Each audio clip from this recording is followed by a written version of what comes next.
రాశి పూర్ణిమ.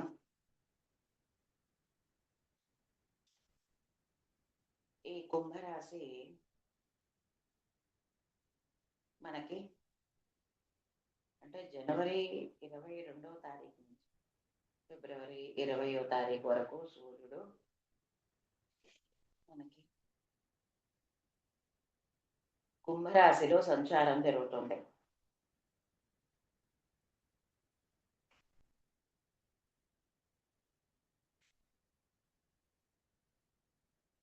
ప్రధానంగా మనము పూర్ణిమ రోజున ధ్యానము చేసుకోవటం అనేది మనం చేసుకుంటూ ఉంటే ఈ రోజున ప్రత్యేకంగా ఒక విశేషాన్ని మీకు చెప్తున్నాను. ఈరోజు మాఘ పూర్ణిమ, ఇవన్నీ మనకి తెలిసిన విషయాలే. అయితే ఈరోజు ప్రేయర్ మటుకు ఖచ్చితంగా మాస్టర్ గారి యొక్క సాన్నిధ్యాన్ని మనకు అందించింది. మాస్టర్ గారు ఈరోజు ఈ ప్రేయర్కి అటెండ్ అయిన ప్రతి ఒక్కరికి కూడా అపారమైనటువంటి ప్రాణశక్తిని, వారి సాన్నిధ్యాన్ని కల్పిస్తూ మనకి ఆయన యొక్క ఆశీపూర్వకమైనటువంటి ఇది అందించారు.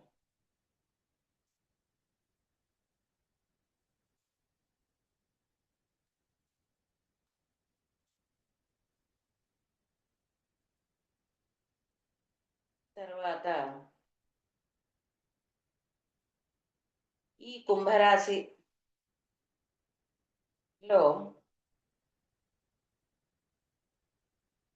ఇది ఉత్తమోత్తమైనటువంటి రాశి. అంటే ఎలా చెప్తున్నాం మనము అనంటే, మానవుడిగా దిగి వచ్చినటువంటి స్థితి లో నుంచి మనము చక్కగా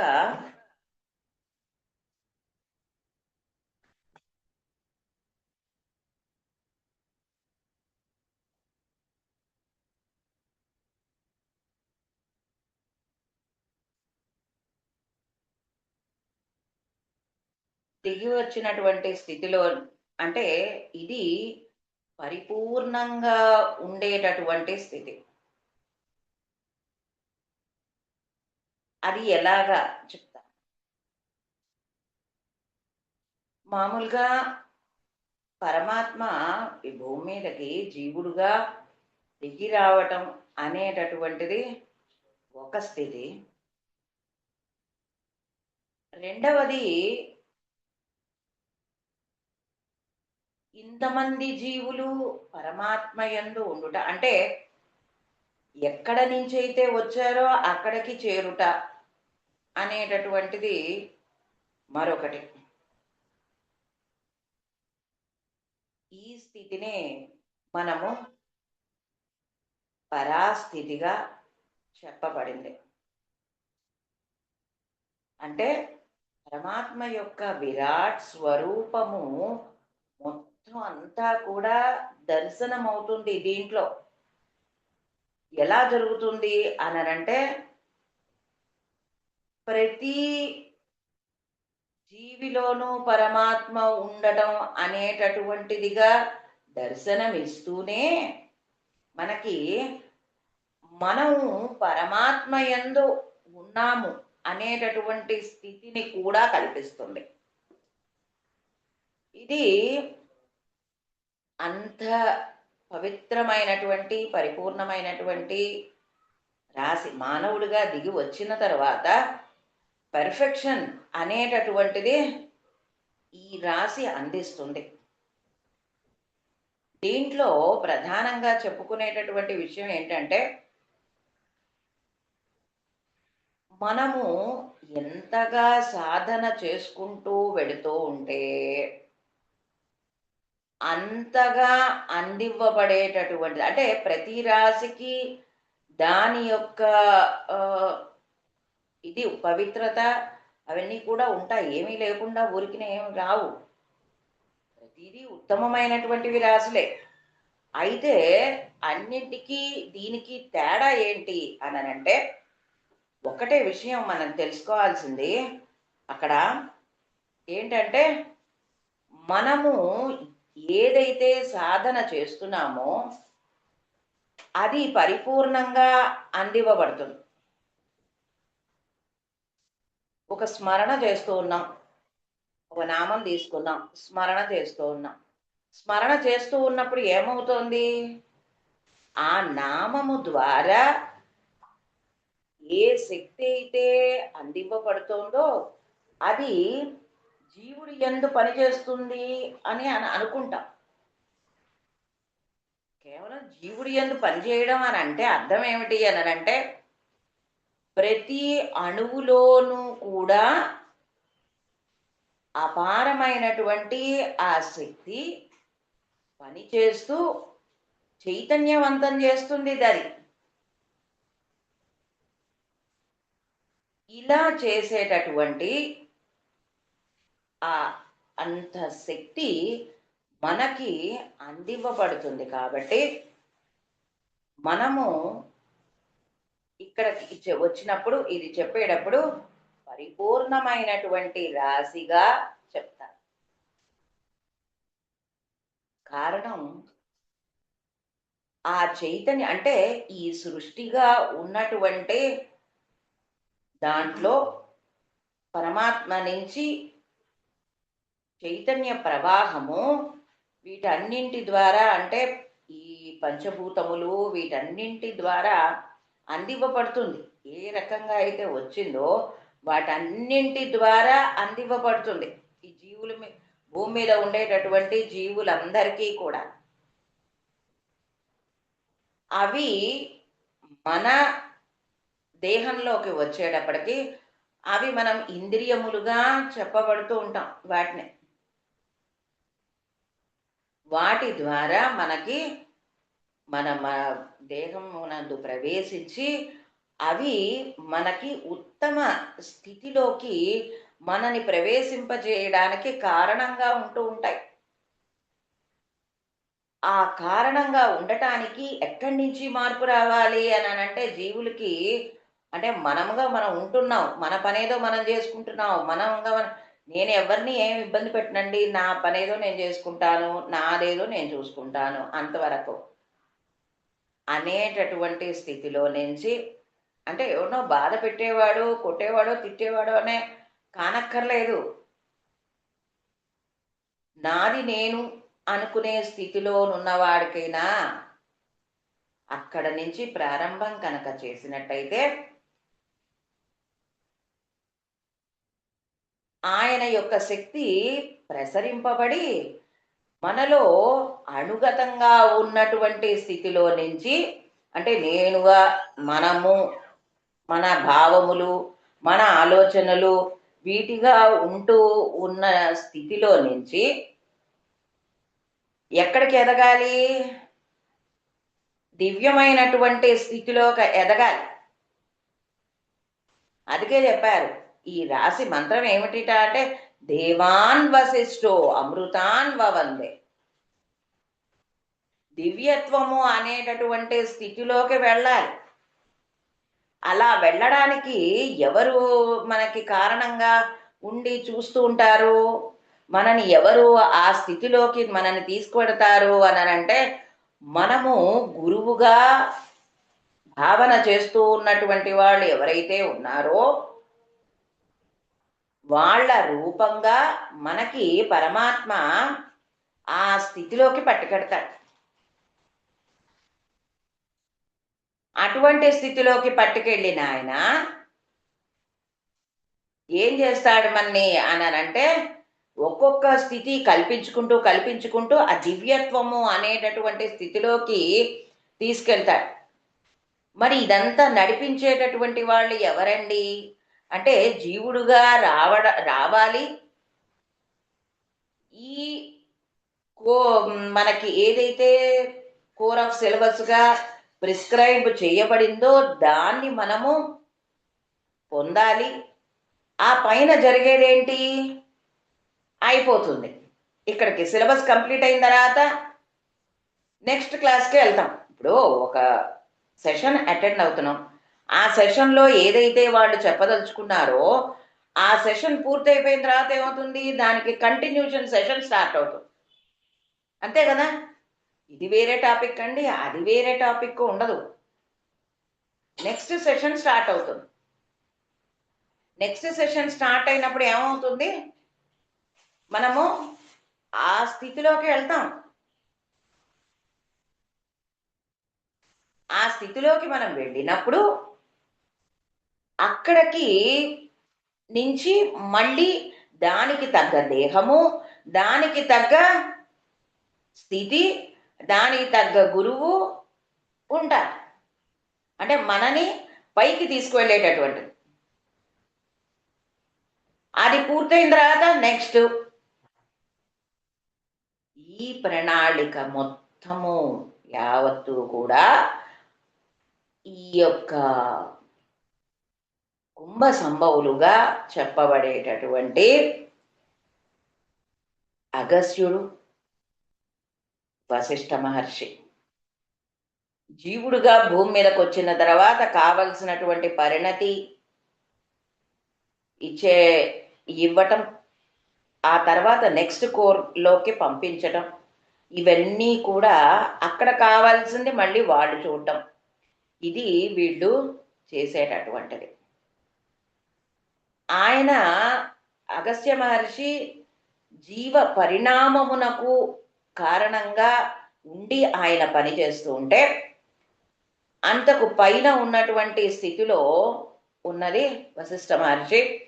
ఆయన ఊర్ధ్వగతి కల్పించటం, జీవుడికి ఊర్ధ్వగతి కల్పించడం అనేటటువంటిది ఆయన.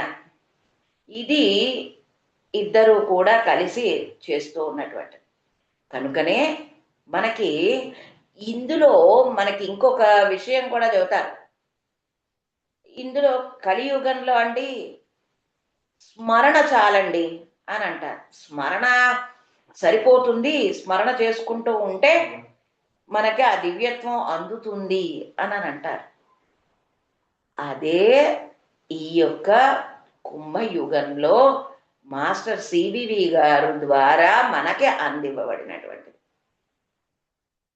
ఎందుకు అని అంటే ఈ కుంభయుగం స్పెషల్ ఏమిటి అంటే, ఈ కుంభరాశి దీనికి స్పెషల్ ఏమిటి అని అంటే, ఈ రాశిలో సూర్యుడు మామూలుగా మేషము నుంచి వృషభము, మిథునము ఇలా ప్రయాణం చేసుకుంటూ రావటం అనేటటువంటిది జీవుడికి అందించేటటువంటి పరిణామం.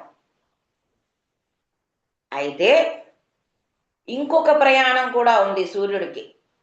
ఏంటి అని అంటే, మీనం దగ్గర నుంచి, అంటే మీనంలో నుంచే కదా మేషంలోకి వెళ్ళేది, మీన రాశిలో నుంచి, అది మనం దాని గురించి నెక్స్ట్ మాసంలో చెప్పుకుంటాం అసలు అక్కడ ఏం జరుగుతుంది ఏంటనేది. ఆ సూర్యోదయం జరిగేటటువంటి సమయం ఎప్పుడూ కూడా కొన్ని సెకండ్లు తేడా, కొన్ని అలా ఉంటూ ఉంటుంది, నిమిషాల తేడా కూడా ఉండదు. మీనరాశిలో నుంచి మేషరాశిలోకి సూర్యుడు ప్రవేశించుట భౌతికమైనటువంటి, మామూలుగా మన జీవులందరికీ కూడా రాశి చక్రం మేషరాశి నుంచి ప్రారంభం అవుతుంది. అయితే ఇక్కడికి వచ్చేటప్పటికి ఆధ్యాత్మికమైనటువంటి ఈ సాధన, ఈ పరిణతి, ఇవన్నీ కూడా అంటే దివ్యత్వంగా ఉండేటటువంటి స్థితిలోకి అప్లిఫ్ట్ మనని చెయ్యాలి అని అంటే అది ఏమవుతుంది, కొంచెం కొంచెం తేడా ఉంటూ ఉంటుంది.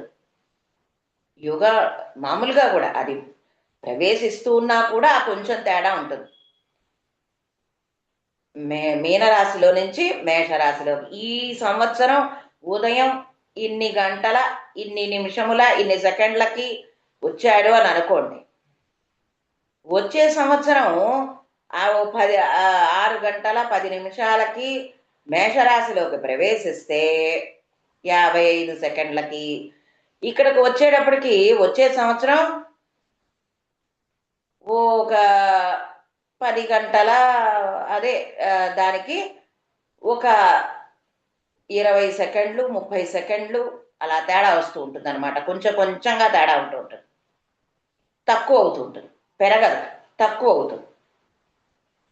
అలాగా వెనక్కి అంటే మీనం నుంచి ప్రయాణం ప్రారంభమై అట్లా సూర్యుడు మీనరాశి పూర్తి చేసుకుని ఇప్పుడు కుంభరాశిలో ఉన్నాడు. ఇక్కడ ఈ కుంభరాశి ఏంటి అనంటే అపారమైనటువంటి శక్తి ప్రవాహం జరుగుతుంది. దీనికి సింబల్ కూడా అదే. యువకుడు నీరు కుండలో నుంచి పోస్తూ ఉన్నట్టుగా కనిపిస్తుంది. అందులో ఉండేటటువంటి నీరు అని చెప్పుకుంటున్నాం. అదే చైతన్యమయమైనటువంటి శక్తి. ఆ శక్తి ఈ భూమి మీదకి ఉండేటటువంటి జీవులకి అందివ్వబడేది. అంటే ఇందాక చెప్పుకున్నటువంటి మార్పు ఎక్కడ నుంచి ప్రారంభమవుతుంది అని అంటే అణుగతంగా ఉన్నటువంటి శక్తి అక్కడ ప్రారంభమై మార్పు అనేటటువంటిది పై స్థితిలోకి కనుక వచ్చినట్టయితే అది పర్ఫెక్ట్ అనేటటువంటి స్థితిలోకి వస్తాడు. పరిపూర్ణమైనటువంటి స్థితి అది. చిట్ట చివరికి వచ్చేటప్పటికి అది వస్తే అప్పుడు ఉపయోగం. లేదు అని అంటే ఇవాళ ఉంటుంది, రేపు పోతుంది. ఇప్పుడు ఒక ఉత్సాహం ఉన్నవాళ్ళు నాలాంటి వాళ్ళు ఏం చేస్తారు, ఇవాళ ఇక విరగబడిపోయి చేసేస్తాం. రెండో రోజుకి వచ్చేటప్పటికి కొంచెం డల్ అవుతుంది. మూడో రోజుకి వచ్చేటప్పటికి మరి కాస్త, 10వ రోజుకి వచ్చేటప్పటికి దాని అడ్రస్సే ఉండదు. ఈ రకంగా కాకుండా ఇవాళ ఏ దృష్ట్యా ఏ శక్తితోటి ఎంత జిజ్ఞాసతోటి ఎంత భక్తితో ఎంత శ్రద్ధతో ఎలా చేశామో 10 ఏళ్ల తర్వాత కాదు, చిట్ట చివరి క్షణంలో కూడా అదే శ్రద్ధతోటి అదే భక్తి భావంతో అంత ఆ స్థితిలో చెయ్యాలి. అప్పుడు పెర్ఫెక్షన్ అనేటటువంటిది మనకి అందివ్వబడినట్లు. దానికై వీళ్ళు చేసేటటువంటి ఇది. అది మనకి అందుకోవాలి అనంటే మనము మన ఉచ్ఛ్వాస నిశ్వాసముల ద్వారా లోపలికి ప్రయాణం చేస్తూ మన హృదయం లోపలికి మన శ్వాస నాళముల ద్వారా లోపలికి వెళ్ళాలి. వెళ్తూ ఉన్నప్పుడు ఏమైంది, అక్కడ పనిచేస్తూ ఉన్నటువంటి పరమాత్మ యొక్క ప్రజ్ఞ లేక అంతర్యామ ప్రజ్ఞ అక్కడ దర్శనం అవుతుంది హృదయం దగ్గర. అందుకని అక్కడ నేను అని అంటాం, కానీ ఎక్కడో నేను అని చెప్పాం కదా. నేను అని చెప్పాలి అని అంటే ఎక్కడ ఉంటే చెప్తాం, మన హృదయంలో ని చూపించి చెప్తాం. ఒక కాలో చెయ్యో కాదు కదా. అంటే అక్కడ లేదా అండి పరమాత్మ యొక్క ప్రజ్ఞ అంటే ఖచ్చితంగా ఉంటుంది. మొత్తం అంతా విస్తరించి ఉంటుంది శరీరం అంతా. కానీ నేను అని చెప్పాలి అని అంటే హృదయ కేంద్రాన్నే సూచించి చెప్తాం. కానీ ఇంకా దేహంలో ఏ ఒక్క భాగం, తల అన్నిటికంటే పైన ఉంటుంది కదండి, శిరస్సుని నేను అని చెప్తామా? కాదు. అంటే కేంద్రంగా ఏదైతే ఉండి పనిచేస్తోందో ఇన్నింటికి కూడా ప్రతి ఫంక్షన్కి అది శక్తినిస్తూ మొత్తం బాడీ అంతా వ్యాపిస్తుంది. ప్రతి ఫంక్షన్కి కూడా బాడీలో నిర్వర్తింపబడే ప్రతి ప్రక్రియకి కూడా అది కారణంగా ఉంటుంది ఆ శక్తి. ఆ శక్తి అందిస్తూ ఉంటేనే అన్నీ దేనికది ఆ పని చేస్తుంది. అలా అందివ్వబడాలి అనంటే మనము హృదయంలో కనుక ధ్యానం చేసినట్టయితే పైనుంచి అందివ్వబడేది అందుకోవడానికి అవకాశంగా ఉంటుంది. పైనుంచి ఇవ్వబడేది అందుకోవాలి అంటే ఇక్కడ ధ్యానం చెయ్యాలి అన్నాం. ధ్యానం చెయ్యాలితో పాటు కొన్ని చేయవలసినవి కూడా ఉంటాయి. అక్కడ ధ్యానం చేస్తూ ఉన్నప్పుడు ఏమవుతుంది, మన హృదయ కేంద్రం పనిచేయటం క్రమంగా ప్రారంభం అవుతుంది. మనలో ప్రేమ, వాత్సల్యము, ఆప్యాయత, అనురాగం, మరి ఈ పేర్లు ఏవైతే మనం చెప్పుకుంటున్నామో అవన్నీ ఒక్కొక్కటి పనిచేయటం ప్రారంభం అవుతాయి. అవన్నీ ఎలా ఉంటాయి అనంటే, ఒక పువ్వు కనుక మనం అనుకున్నట్టయితే దాంట్లో దళములు అన్నీ ఎలాగైతే మొగ్గగా ఉన్నప్పుడు అన్నీ దగ్గరగా ఉంటాయో అవి పనిచేయటం ప్రారంభమైనప్పుడు ఇవి ఒక్కొక్కటి అలాగా పువ్వు వికసించినట్టుగా అవుతాయి. అది మొత్తంగా వికసించినప్పుడు ఆ యొక్క శక్తి మనలోకి పరిపూర్ణంగా ప్రవేశించినట్టు. అంటే ఈ భౌతికమైనటువంటి ఈ దేహంగా ఏదైతే ఉన్నదో అందులో పనిచేస్తూ ఉన్నటువంటి అంతర్యామి ప్రజ్ఞకి మనము ఆయనతోటి అనుసంధానం జరుగుతుంది. అలా జరిగి ఆ తర్వాత జరిగేటటువంటిది ఏంటి అంటే, ఈ చోటు మొత్తం అంతా కూడా విశ్వంగా వ్యాపించి ఉన్నటువంటి పరమాత్మ అందులోకి ప్రవేశించడం. అంటే నేనుగా ఉండటం పోయి మొత్తంగా పరమాత్మ ఉంటూ ఉన్నాడు, ఆయనలోకి మనము వెళ్ళటం. ఇది పరిపూర్ణమైనటువంటి స్థితి. అటువంటి స్థితి ఇది మనకి కల్పిస్తుంది.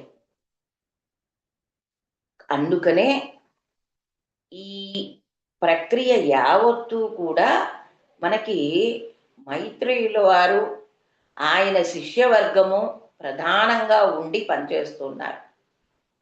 మైత్రేయుల వారి శిష్యవర్గము అనంటే ప్రధానంగా చెప్పుకోవాలి అనంటే మరుగు, దేవాపి. వీళ్ళనే మనకి దీంట్లో మాస్టర్ మోరియా గారని, మాస్టర్ కుతుహుమి గారని పేర్లతోటి చెప్పుకుంటూ ఉంటాం.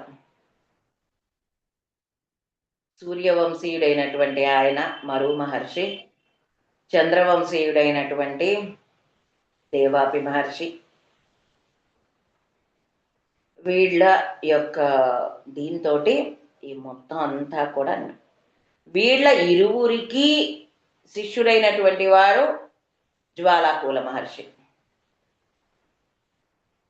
ఈ పూర్ణిమ రోజున మనము ధ్యానం చేసుకున్నట్టయితే వారి అందరి యొక్క స్పర్శ మనకి అందివ్వబడుతుంది. ఏ విధంగా అయితే ఇవాల్టి రోజున జరిగిందో అదే రకంగా జరుగుతుంది. ఖచ్చితంగా ఆ యొక్క ప్రెజెన్స్ మనకు అందివ్వబడుతుంది. కనుక అందరూ కూడా దయచేసి కళ్ళు మూసుకోండి.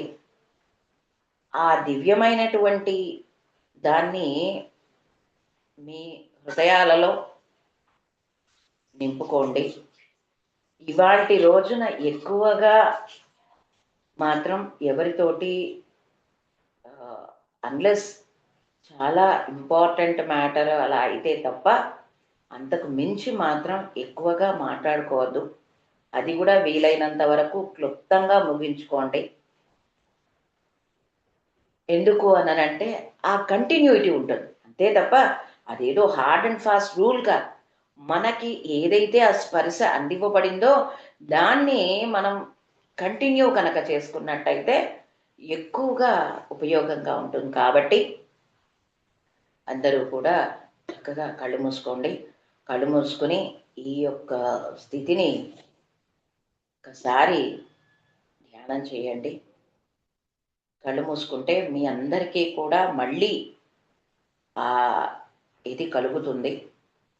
వారి యొక్క ఆశీర్వచనములు ఖచ్చితంగా అందుతాయి. కళ్ళు మూసుకొని ఇప్పటివరకు మనం చెప్పుకున్నటువంటి విషయములన్నీ కూడా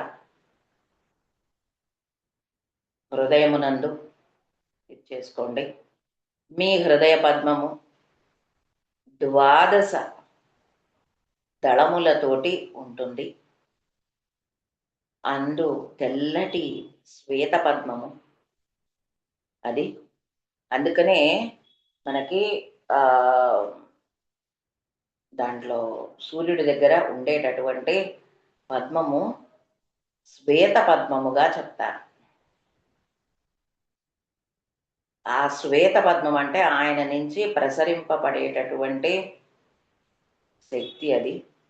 అది అందుకోవటం అనేటటువంటి అందుకనే ఉత్తరాయణ పుణ్యకాలంగా చెప్పబడేటటువంటిది ఇది. ఉత్తరాయణ పుణ్యకాలము అనంటే సూర్యుడి యొక్క పరిపూర్ణమైన అంటే ఈ మాలిన్యములు ఇవన్నీ తీసివేసి పరిపూర్ణమైనటువంటి స్థితిని కల్పింపబడేది. అటువంటి స్థితి చక్కగా అందరూ అందుకోవాలి. అందులో ప్రత్యేకంగా మాఘమాసం ఇది. ఈ మాఘమాసంలో ఆయన పూషుడుగా చెప్పబడతాడు. ఆయనని అందరూ కూడా చక్కగా ధ్యానం చేసుకోండి. ధ్యానం చేసుకుంటే హృదయము చక్కగా విప్పారి ఆ ప్రేమ అనేటటువంటి సంస్పర్శ మనని లో పనిచేసి అది మరింత మన చేత విస్తృతంగా పని చేయిస్తుంది. అందరూ కూడా చక్కగా కళ్ళు మూసుకోండి.